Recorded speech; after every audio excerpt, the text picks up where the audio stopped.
Ozzy Osbourne, the Black Sabbath singer and godfather of heavy metal, has died just weeks after his farewell show.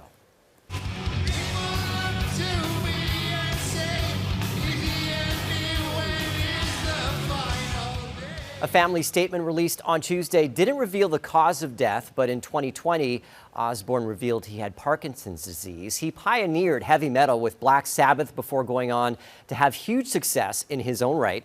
The Prince of Darkness was known for hits both with the band and as a solo star.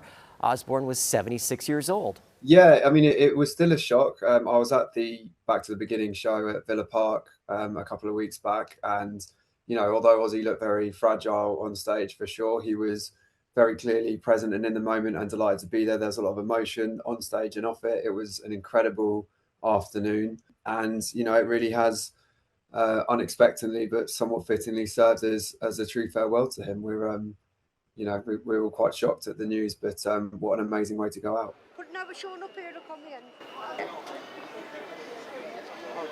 It's, we heard the news just the other night, shocking, and I think on reflection, we've come to think it's a fitting and poignant moment for Ozzy after just 2 weeks after the last gig, which was a privilege to be at. I was there. Ozzy looked absolutely, I thought he looked fantastic. I walked past him backstage. He was with Amy or Kelly, I should say, Kelly and Jack. But he looked good. He sounded great. He was trying to get out of his chair to dance. So it was a shock, to hear the news. I think perhaps it was obviously coming. But the fact that he managed to get back to Birmingham, to get back to Aston where he lived and was brought up within, you can see his house from Villa Park where he had that last gig, and to be with his mates in Black Sabbath was, I think, is a fitting tribute and a fitting farewell.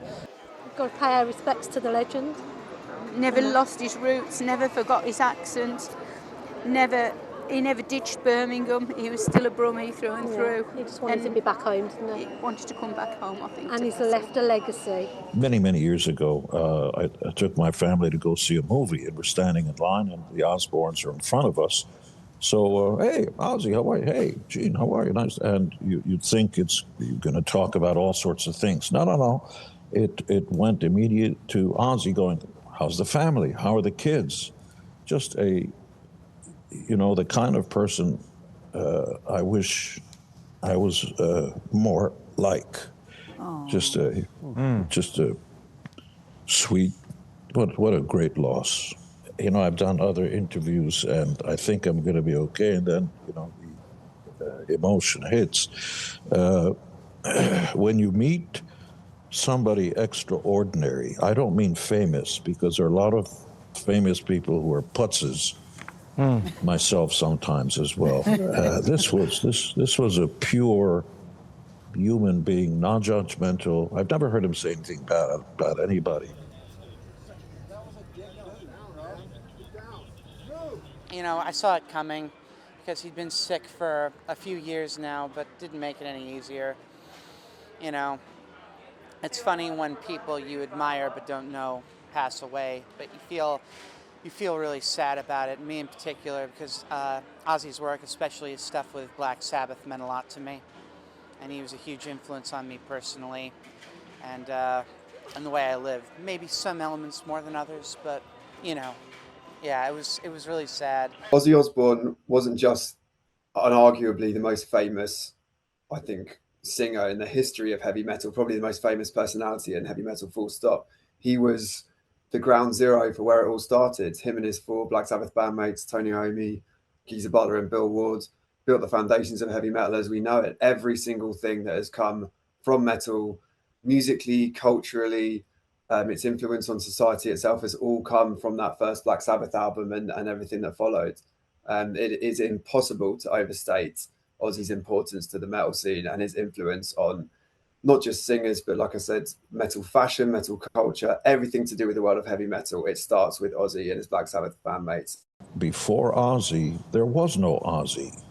You can't point to who it is that inspired Ozzy to be who he is. A totally unique, extraordinary individual. I mean, a giant. When he stepped up on that stage, you saw somebody who completely took over and starts off with everybody go crazy and stuff. So without Sabbath and Ozzy, there wouldn't have been thousands of other bands. My granddad and my dad brought me up on Sabbath, and I found Bark at the Moon myself, and just that definition of a rock and roll star, isn't it? Ozzy Osbourne did bite the head off a bat. It was thrown on stage by a fan. He insisted throughout his career that he thought it was a rubber bat.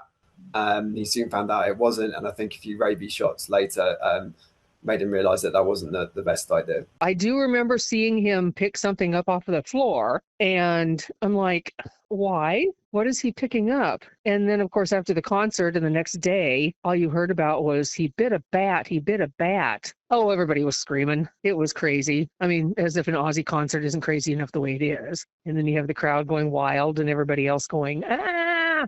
Yeah, it was pretty cool.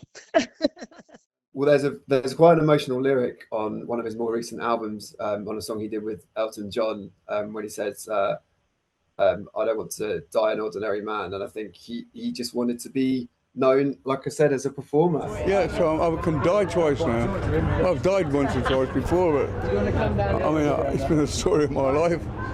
When I came off the quad bike a few years ago, my heart stopped twice on the way to the hospital. I must have just like a cat 7 lives. I hope so.